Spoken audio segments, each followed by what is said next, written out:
What's on your mind, Carl? That's what Facebook asks me whenever I log in to browse through the timeline. Can't believe I'm yawning already. God damn it! I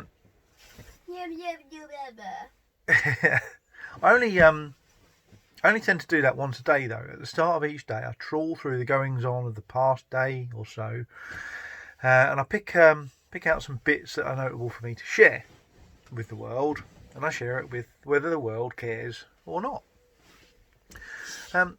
It seems like an odd thing to do, but it's something that has been going on since the dawn of the written word, really. People have been documenting their lives and sharing their thoughts back from before there was paper to write on.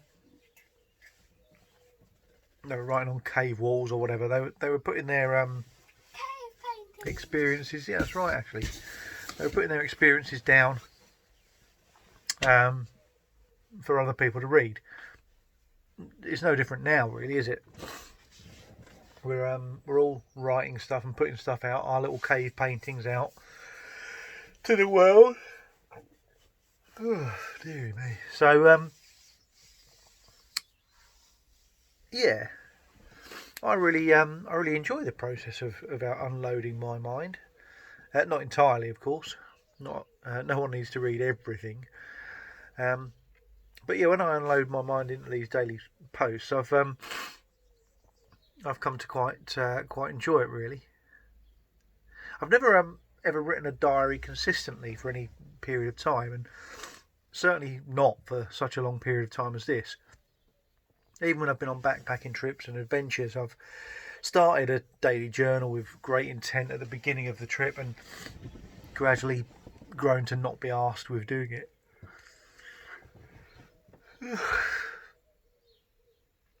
I might call the YouTube channel the Yawny One. What do you think, Ashley? What? Do you think I should call the YouTube channel the Yawny One? Because I keep yawning when I'm writing these posts. Yeah. The Yawny Sniffy One. No. The yawny snory one. Yawny Snore. I don't snore. Yeah, you do. I heard you snore. When? Yesterday when I woke you up. Okay. No, yesterday. No, the day before yesterday night when I woke you up, I was like, Dad. And I went, Dad. And you went,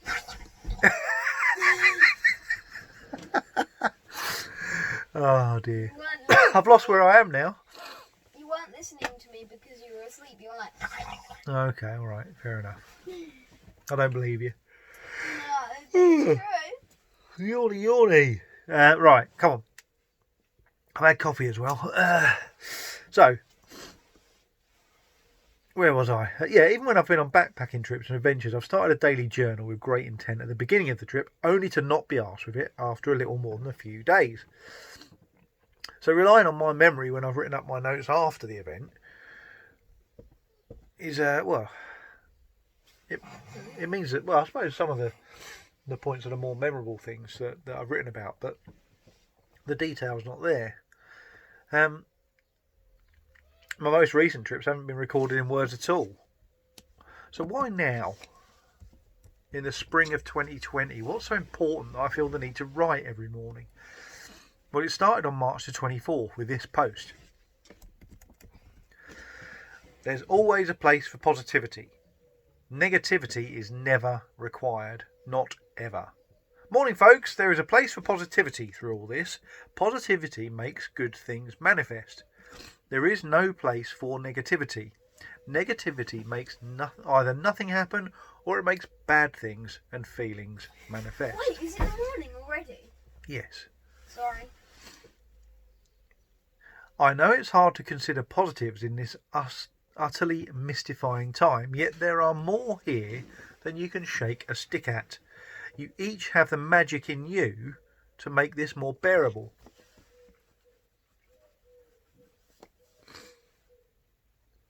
And you have the magic in you to have fun while you're doing it. Sending love to everyone and especially to those whose minds are racked with anxiety and fear. Cling to someone positive who can help you through this. They are there, so please reach out to them.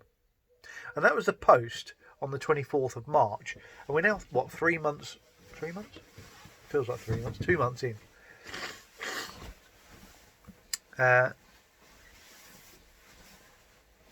there was a wash of darkness on my timeline back then. It felt like it was becoming a problem among my friends. And I knew it wasn't healthy. The lockdown had just started. And I noticed a lot of folk sharing more and more negative posts, many of whom I hadn't noticed do it before. And more importantly, I noticed that a lot of people were rather scared. They were worried about the impact of lockdown on their livelihoods, fearing for their loved ones and their well-being, fearing the worst. And since then, many people I know have been very ill. Some have been really, really sadly taken and succumbed to the effects of what has proven to be an incredibly nasty virus to those who have been worst affected. I can't even begin to tell you my feelings about these tragedies and the ones, the ones brought about throughout the entire spring of 2020. And anyway, it wouldn't help anyone to read it. It certainly wouldn't help me if I shared them.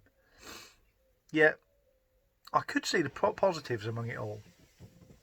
For everyone, even those in the darkest of places. Because there's always hope. I truly, truly believe this. There's sufficient darkness around to keep everyone under a veil of gloom for a very long time. And I just chose not to add to it. I decided not to add to the darkness. And I shared what I did to improve my experiences both online and in the real world, which is actually the same thing these days, isn't it? You see, by casting aside negativity and looking at allowing the light to penetrate, I can move forward and I can get things done by scrolling past the mood hoover posts, thanks Marie, and by putting out positivity. I can improve my own experiences, and at the same time I'm not adding to anyone's gloom. Potentially I'm lifting other people, and if you can do that, you're actually contributing to the good of someone else's life. When I read a positive post, I feel better because of it. And that's the person who wrote it that's made me feel better. You know, it's funny that folk often scroll past the silly, funny, happy memes, the silly posts, the daft posts, the fun, the joy, the lovely pictures, and they spend more time reading in detail the posts which will keep their spirits and hopes dampened. It's almost a conscious decision for some people to voluntarily put oneself in the path of negativity. I don't believe it's a preference, more a condition maybe. So, by being mindful, you can avoid this. By being in the moment and being conscious of what you're reading and doing, you can spend more time on the silly memes and the happy posts and the good experiences. And you can, in time, even see the light through the darkest of content. It's there. So please don't feel the need to take all of the negativity in. It's your choice as to how you spend your time. Choose happiness and positivity every time. Which brings me to today, my second favourite day of the working week. Yes, it's bin day. No, it's not bin day. It just so happens that it's bin day, but more importantly, I get to chat with my digital marketing guru, Charlotte. She is never pessimistic. Our meetings are always positive, and we always come out of those meetings feeling ready for the next 7 days with a brighter outlook for the future. Now, that's not some business bullshit. It's just the truth. Yep.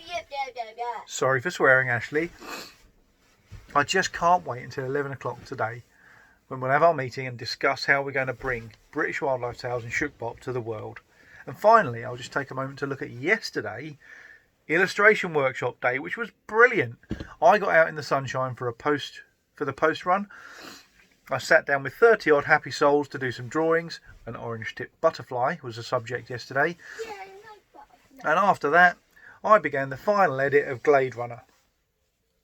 I hope to finish that final pass today and move towards producing the first proofs by the end of the week. Wow. Crikey. That was a long one. I'll stop here before I drown you in words. Have a belter of a day. Big love. Yeah,